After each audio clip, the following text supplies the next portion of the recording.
Hello guys, welcome back sa Pangkabuhayan TV. Sa video na to pag-usapan natin kung ano ba yung tatlong patok na negosyo ngayong 2026. Kung kayo po ay nag-iisip kung anong magandang negosyo na hindi kailangan ng malaking kapital para kumita kayo. Nang hindi naman kalakihan, basta sapat na para po sa inyong pang araw-araw na pangangailangan. So, pag-uusapan po natin yan dito sa ating YouTube channel at sa videong ito. Anyway, guys, ang sasabihin ko sa inyong patok na negosyo ay yung puhunan nasa 5,000 to 10,000 lang makapagsimula na kayo at wala masyadong kailangan na expenses para kumita sa negosyo na to. Ano ba ang tatlong negosyo na sinasabi ko? Dahil tayo po ay nagninegosyo ng more than 16 years na po, nalalaman na po natin kung ano yung mga patok na negosyo sa aming locality o sa bayan namin. Alam ko naman na kayo din ay siguro sa ngayon nagninegosyo na pero hindi nyo alam kung yung pinasukan yung negosyo ay patok ba talaga.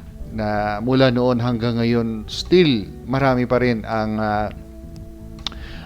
tumatangkilik sa mga negosyong ito. Una, ang number one negosyo ngayon simula nung pandemic walang iba kundi ang GCash cash in cash out.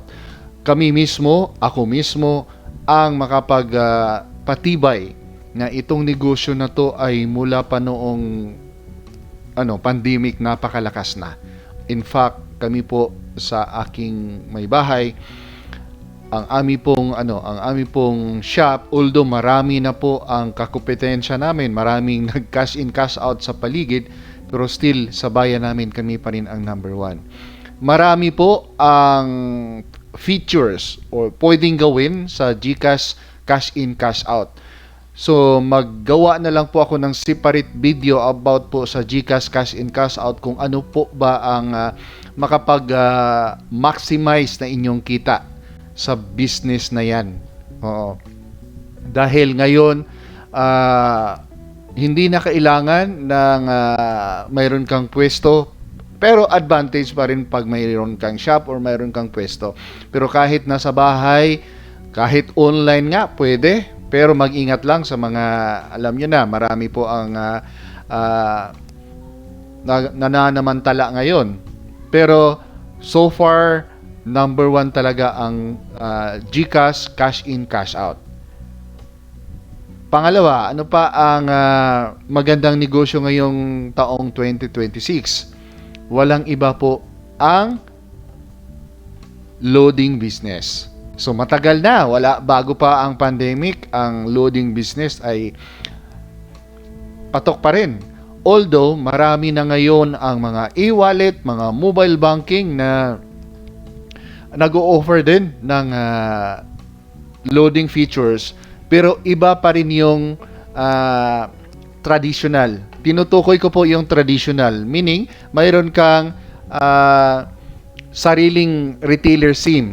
Kung wala man, mayroon kang mobile app na ginagamit na intended lang sa paglo-load. Hindi yung mga yung add-ons kasi ang load. For example, ang GCash naman mayroon din siyang add-on kasi lang may mga convenient fee. Ang Maya mayroon din.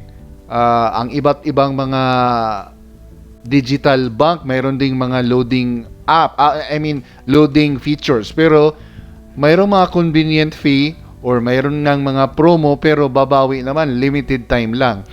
Ang tinutukoy ko yung traditional na mayroon kang retailer SIM. Paano ba magkaroon nito? Sasabihin ko din yan sa inyo sa separate video dahil isa din po yan sa negosyo natin. Bukod sa GCash cash in cash out na number one din sa amin, bago pa man yan, kami po ay wholesaler at saka retailer ng Smart SIM Kasama na din dito yung retailer SIM simula pa noong pagbukas ng smart load. Matagal na. Kailan ba? 2005.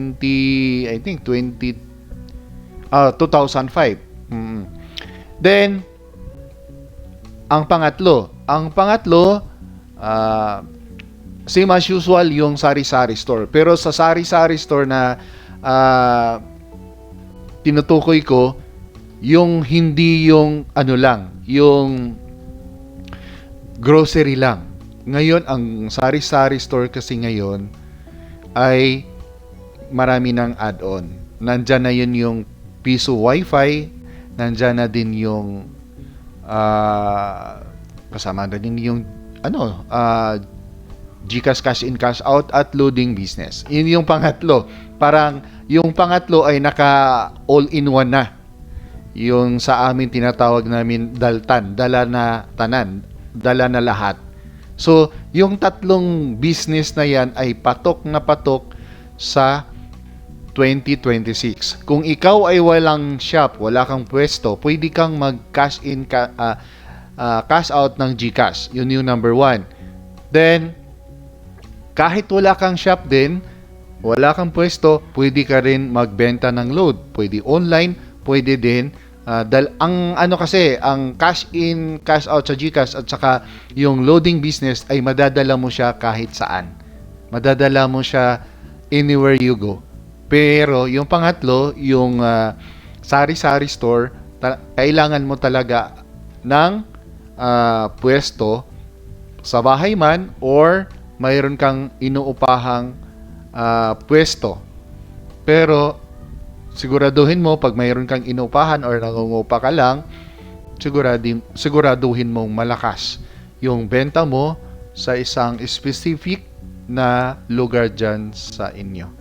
So, pag-uusapan natin yung tatlo na yan, separate video. Ito po ay parang teaser lang sa tatlong patok na negosyo sa taong 2026. At sasabihin ko din sa inyo, based on our personal experience, ako mismo ay more than 16 years na dito sa shop na yon, pero more than 10 years din ako sa ibang lugar. Nalipat na kasi ako nung nag-asawa. Binata pa lang ako, mayroon din ako negosyo na kapareho nito sa ibang lugar. Then nung nag-asawa na, lumipat ako dito sa lugar ng asawa ko at parihong business. So, yan. Mas maganda kasi pag personal experience yung sinasabi or sasabihin ko sa inyo. Anyway, maraming salamat po. Don't forget to subscribe Pangkabuhayan TV and like and share sa video na to para po maraming makapanood. Hanggang sa muli po. Paalam.